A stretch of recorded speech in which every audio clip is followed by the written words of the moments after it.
कहानी की शुरुआत होती है एक खतरनाक अपराधी alien Boris the animal Boris the animal से।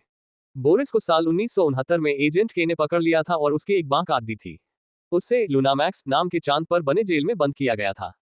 फिल्म की शुरुआत में बोरिस जेल से भाग जाता है और बदला लेने की योजना बनाता है। बोरिस टाइम ट्रैवल तकनीक का इस्तेमाल करके साल 1969 में लौटने का प्लान बनाता है ताकि वह उस समय के को मार सके और आर्कनेट नाम की सुरक्षा शील्ड को रोक सके। आर्कनेट एक ऐसा सिस्टम था जो धरती को बोरिस की एलियन जाति बोग्लोडाइट से बचाता था। अगर बोरिस आर्कनेट को बनने से रोक देता तो उसकी प्रजाति धरती पर हमला करके उसे नष्ट कर सकती थी।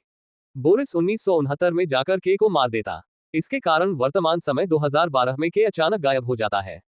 जे को पता चलता है कि अब इतिहास बदल गया है, के 40 साल पहले ही मर चुका है और आर्कनेट कभी बना ही नहीं।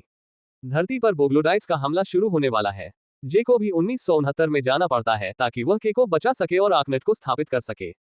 वह एक टाइम ट्रैवल डिवाइस लेकर 15 जुलाई 1969 में पहुंचता है। वहां उसकी मुलाकात 29 साल के यंग एजेंट के जोश ब्रोलिन से होती है। जे और यंग के बोरिस को ढूंढते हैं। बीच में उनकी मुलाकात एक एलियन ग्रिफिन से होती है जिसके पास भविष्य देखने की ताकत होती है। ग्रिफिन बताता है कि आर्कनेट को अंतरिक्ष में लॉन्च करने के लिए उन्हें अपोलो 11 मिशन का इस्तेमाल करना होगा। जे और के केनेडी स्पेस सेंटर जाते हैं जहां अपोलो 11 का लॉन्च होने वाला है। वे बोरिस से लड़ते हैं, एक तरफ 1969 का बोरिस और दूसरी तरफ 2012 का बोरिस जो टाइम ट्रैवल करके वहां पहुंच गया था। के दोनों बोरिस को हरा देता है और आर्कनेट को रॉकेट पर लगाकर अंतरिक्ष में भेज देता है जिससे धरती सुरक्षित हो जाती है। मिशन खत्म होने के बाद जे देखता है कि एक छोटा बच्चा और उसकी मां लॉन्च साइट पर है। वह बच्चा असल में जे खुद है और उसका पिता जो वहां एक आर्मी ऑफिसर था मिशन के दौरान मारा गया था। यंग के ही उस छोटे जे को देखकर उसकी देखभाल करने का वादा करता है। यही वजह है कि के हमेशा जे के लिए इतना केयर करता था क्योंकि वह बचपन से ही उसे जानता था। जे वापस 2012 में आता है।